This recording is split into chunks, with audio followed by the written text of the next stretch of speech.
Helldivers is a Sony first-party game. Do we all agree? I just don't understand. I mean, I do understand, like, denial isn't only a river in Egypt, as they say. J-Dub, you agree? Yeah, absolutely. It's strange to me, like, because I see people holding on to this idea and they basically mirror it. And I've been talking to some of my sources about this as well. Craig, you agree? Yeah, I guess, yeah.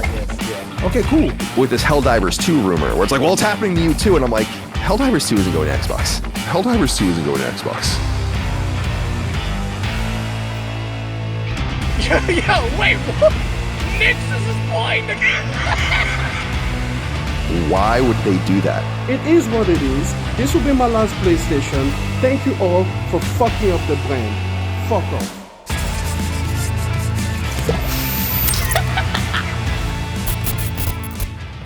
Oh, what a difference a day can make. The destruction of the entirety of their narratives they perpetuated day after day, and the very thing they mocked Xbox for slaps them violently in their faces. Thank you, Hiroki Totoki. PlayStation is third party. In reality, it has been for a while. When PlayStation announced a game coming to PC day and date, they excused it because that was a Chinese game. When PlayStation made games for the Nintendo Switch using a PlayStation IP, they excused it because it was a collaboration.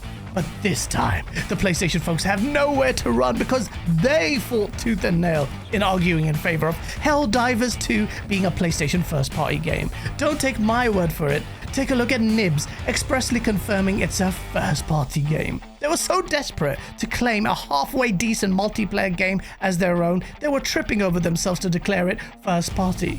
But Sony has given these fanboys zero outs because who is publishing this game on Xbox? PlayStation. And who is porting this game to Xbox? None other than a PlayStation first-party studio. Nixus Software, that they were celebrating the acquisition of at the start of this generation, and now nervously look at it to see if it will start dipping in the Xbox pond again. And believe me, there are no guarantees. I anticipated this when I tweeted this out last year because I knew that despite PlayStation's so-called #1 position in the market, they are desperate to make money. I just think that, like, trying to draw this mirror image between all the different companies is not effective, because it's not going to go the same for all these companies. But this is what happens when fanboys are too obsessed with the hardware sales to notice the full picture, and what a beautiful sight it is, filled with tears, regret, and desperation.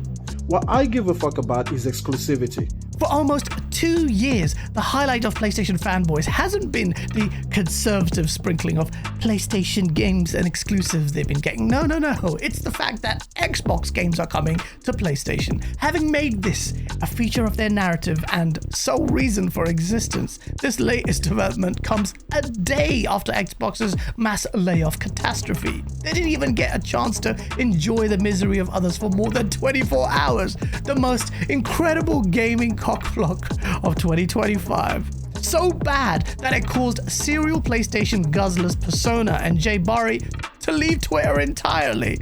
It's funny because just under 24 hours ago, Barry was sticking his digital middle finger at me for the lovely Phil Spencer song. But then he tucked his cock between his legs and cucked himself off Twitter, no doubt to return again when some positive PlayStation or some negative Xbox news rears itself. Listen. For 2 years, these guys have been high-fiving each other and patting each other on the back. High on the fumes of their own hubris, they made all manner of declarations, thinking their success was all but guaranteed. Porterrock, in a tweet that he will regret for the rest of his days, stated the following: if PlayStation is not willing to put their own first-party games on PS5, what the hell makes you think they're going to put Helldivers 2 on Xbox? Good question, P-Rock. Now he questions why Sony is treating PlayStation owners as third-class citizens by not even putting their game on their high-tier PS Plus service before pandering to Xbox. Where have we seen this before? Oh yes, with the Xbox. That seems to prioritize everyone else but their console user base. Are you starting to see a trend here? They mocked me for going to PC, only for them to inevitably position themselves to try and join the PC master race.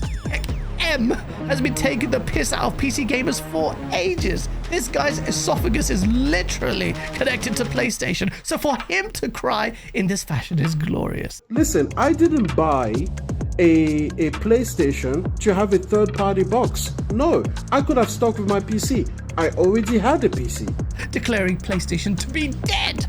That's how much he valued the illusion of being treated as being special by PlayStation. These lot are definitely special, just not in the way they think they are. I don't know how to spin this after the Phil Spencer chess move. You cannot talk about hubris and superiority complexes without talking about Colin Moriarty. I mean, the man made a video talking about how right he is and why he is so right. The equivalent of tossing himself off in front of a mirror and then recording and narrating over it. As they say. Clearly, his sources weren't as good as he thought they were. And I've been talking to some of my sources about this as well. And yes, denial isn't just a river in Egypt. It's the ocean he's drowning in as he holds the trophy he awarded himself to. Oh, God bless him. Like, at least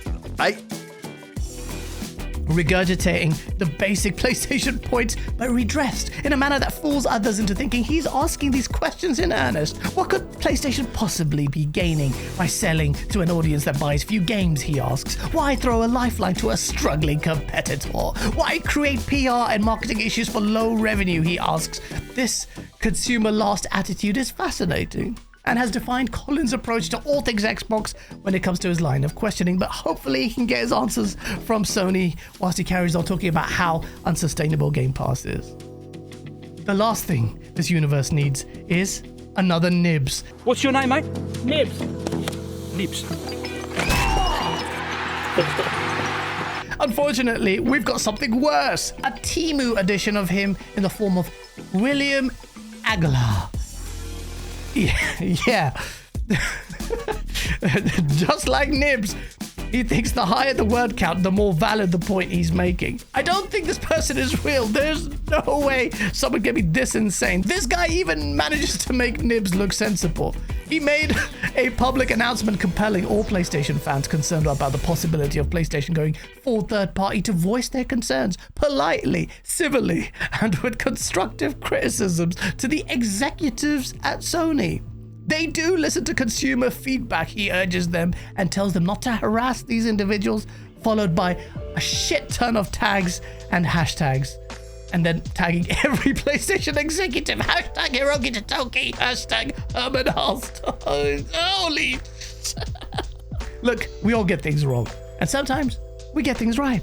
Last year I said I wouldn't be surprised if Sony put its first party multiplayer games onto Xbox. This was mocked by Sony fans. King Thrash asked why, and then he posted the classic Nicolas Cage laughing emoji. What is King Thrash doing now? He isn't laughing. No, he's pivoted to this being an intricate Xbox recruitment program. Maybe he's right. The hell do I know? Now, I don't think we should be totally heartless here. Some people are genuinely feeling negatively from all this, and we shouldn't mock them.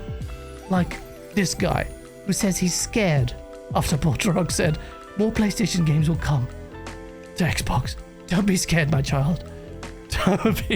What has been very interesting to observe is how quickly the PlayStation fanboys are falling into the same trap Xbox guys did, or are just regurgitating the same points and excuses. Here's a guy called Jim Ryan with a picture of ex-Sony exec Jim Ryan as his bio and his Twitter handle being Jim Ryan Thumbs, talking about how Sony will make 70% sales from releasing games on Xbox. This is what Xbox guys were saying about Xbox games on PlayStation. Here's J-Dub talking about how he can't wait for Xbox guys to pull up in this co-op game. Helldivers 2 completely shatters the narrative of many and opens the door for what Sony can potentially release on Xbox next. The idea that PlayStation would block their games on Xbox devices on Steam now looks laughable, considering PlayStation itself is releasing these games on Xbox. The last form of defense for PlayStation guys is that this is a multiplayer game. But with Nixus working on the port, people are starting to validly consider the potential of a PlayStation first-party single-player game coming to Xbox. Now imagine if Spider-Man came to Xbox, you know that would sell. And would it really hurt PlayStation? I tell you what though, if it ever happened, the meltdown would be astronomical. Exclusivity, as we know, is disappearing. It's bloody already, God, we're arguing about timed exclusives now. The industry has changed, and that is a fact that even the most blitheringly moronic single-digit IQ PlayStation lemon cannot deny. Actually, they'll surprise me somehow. Now, let me leave you with a message.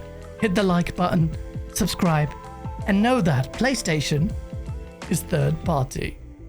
Safe.